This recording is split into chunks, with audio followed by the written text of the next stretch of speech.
support out here. Doris, Deanna, we've got labor from the entire DMV and beyond out here. And I'm here with 12.5 million union members on my shoulder to tell Starbucks, listen to your workers. I think it was a year ago, on this very day, that the first Starbucks store organized in Buffalo, New York. And I was thinking about, what it would be like right now in Buffalo. Probably be a little colder than here, right? But to think that they stood up against all odds. No one said you could organize a union at Starbucks. Now look at us, right? 270 stores, I think it's 7,000 workers who took a risk. They said enough is enough. They said they were tired of being treated with a lack of dignity and respect. And I was all over the country during the midterm elections, and I went to every unionized Starbucks store I could find because I wanted to say, you know what? Union coffee is better than any coffee I've ever had. And I was in Columbus, Ohio, and I was talking to a worker named Dante, and he said, oh man, we're so frustrated. You know, we organized, we wanted to turn things around, we want to get our contract, we keep fighting. And he said, you know, folks were feeling frustrated. But you know what happened at that store? The week before, they had smoke coming into the store.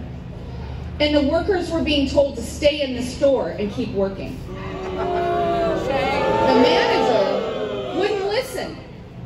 So what did they do? They went to OSHA. And they felt protected because they had their union behind them. So what happened next? They shut down the store. And the workers got the protections they needed. They had an inspector come in and turn things around because their voice was being heard. They didn't feel afraid. They could raise their voices because of their union. So now it's time to get that contract. You know, people drink coffee because they want to feel invigorated, they want to feel warm, they want to feel wrapped in a, you know, protective blanket of caffeine. But I don't know about you, but what I think makes you feel warm is decent pay, good benefits, scheduling that's predictable, to be taken care of with dignity and respect. If you are a member of the LGBTQ community, to not be harassed, discriminated, or fired. And by the way, in 29 states in this country, that still happens. But you know what? If you have a union, that's how you're protected. So I say to Starbucks, get to the table. Negotiate this contract. We aren't asking for much.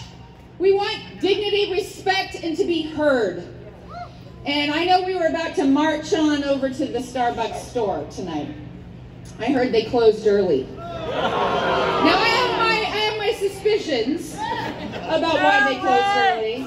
But I talked to Sam, and he told me, who just got off work, that they started reducing the size of the shifts, and they don't have enough workers to keep up with demand.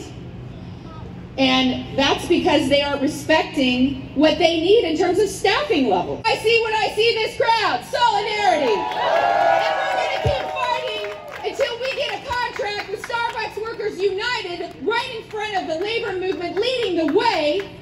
And all of these young people are standing up and taking a risk, are inspiring millions of working people across this country to do the same. So we stand with you, and when Starbucks workers are attacked, what do? Stand up, fight back. When Starbucks workers are under attack, we stand up, fight back. And I just want to say one thing before I close, because I want to tell you, you've got the support of the NFL players behind you. But I want to send a little bit of a special message to the Vice President of Communications for Starbucks, because he wrote me back to tell me, a union leader, that I didn't understand what it meant to be engaged in collective bargaining. Well, I'll tell you what, they locked our asses out for 134 days. They stepped on the necks of our workers. They tried to break the back of our union. And I know a little about collective bargaining. I know that it stands for people standing up for what's right and what's fair. So to Mr. A.J. Jones, I know a little bit about collective bargaining. Anytime you want to come down and have a face-to-face meeting with a group of union leaders who know what it means to fight, come on down to D.C. We have the NFL players. We love you. When we fight,